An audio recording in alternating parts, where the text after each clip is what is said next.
So now that you had the opportunity to go through both conceptual and historical overview of media, new media, communication, and media studies, I will be introducing you to the 5 main characteristics that Chen points out in his text in relation to new media. Being the first of them, digitality. So according to Chen, digitality is the most prominent feature of new media. And it basically refers to the dematerialization of media text into a digital form. So from analog data to a digital form of text.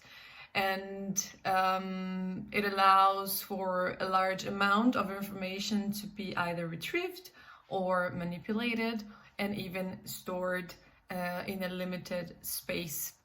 I think that one example of this characteristic is the way we read news nowadays. So before, to read your newspaper, you would either go to the kiosk and buy it, or you would have a subscription, which would basically mean that the newspaper would be delivered to you, and then you would get the physical paper, you would read it, and that was how you would have access to the news. Nowadays, you can do that on your electronic device, and you even have some apps which kind of offer you some sort of a digital shelf in where you have a lot of different sources of newspapers and magazines that you can choose from. So it kind of gives you the same feeling of going to the kiosk and picking from the shelf what you want to buy and read. So the second characteristic is convergence, and for Chen that refers to the ability of new media to converge the forms and the functions of information, media, electronic communication, and electronic computing.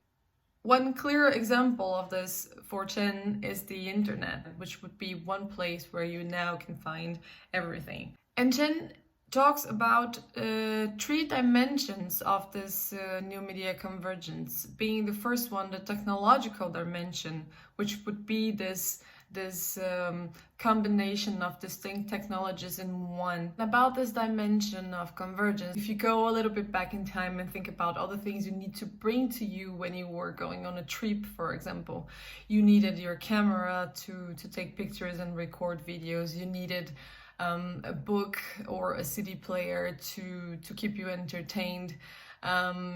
You needed to bring a GPS maybe to locate yourself, to navigate, and basically now you have all of that into one only device, right? Which would be your smartphone. Now we go to the third characteristic, which would be interactivity. In my opinion, this is a very interesting one, but also a contradictory one because it raises some questions. And interactivity refers to this dialogue that happens between the user and the system. And Chen says that this specific characteristic of new media allows for a freedom in both producing and reproducing content and form of information. And when I thought about an example of this level of interaction to bring to you, of course I could talk about so many different things, but I chose specifically to bring one that could be mentioned in this whole range of contradiction. That is the interaction that happens between the user and the system in the sense of picking the content that you are going to be visualizing. So for example, if you go to Pinterest, they ask you to choose from a range of topics what you are most interested about. And in here, it's kind of interesting if you imagine that Chen says that you have a freedom to pick what kind of interaction you want to have with the media. But your choices, they are sort of limited, or they are sort of being brought to you. But he also mentions the interaction that happens between different networks and between different operational systems, which allows you the possibility of retrieving and sharing information through different operational systems, which is very convenient. Not long ago, if you had a smartphone like an Android, and then you had like a MacBook, it would be very hard for you to share your content between these two different operational systems. So moving on to the fourth characteristic, that would be hypertextuality. And according to Chen, this characteristic allows for a non-linear way of obtaining information, different than how it used to be, for example, when you had to read a book.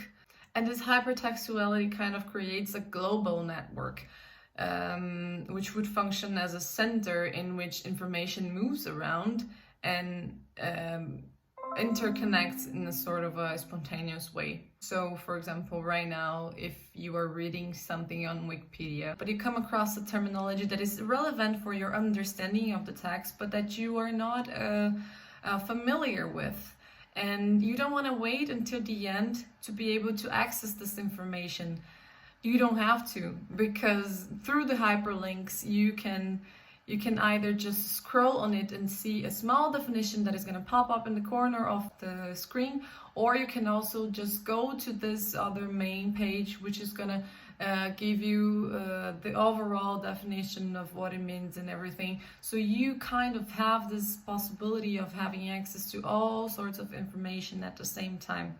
And the final characteristic would be virtuality, which is this invisible cyberspace that allows for virtual experiences in alternative realities.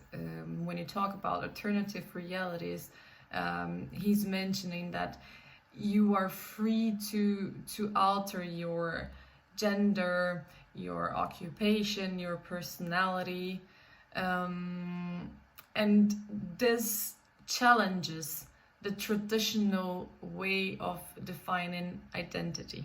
There is a Netflix TV show called The Circle, which a few people in my dorm were watching, and it became some sort of entertainment for us during Corona times. It's a reality show in where people are put in individual apartments and they don't have physical contact with each other. It functions as a sort of a web chat platform.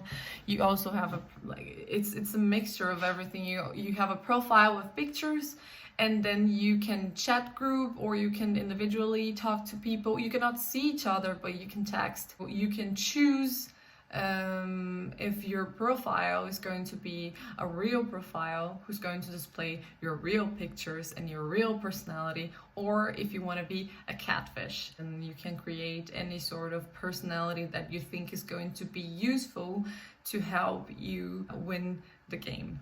So that was it in the 5 main characteristics of new media.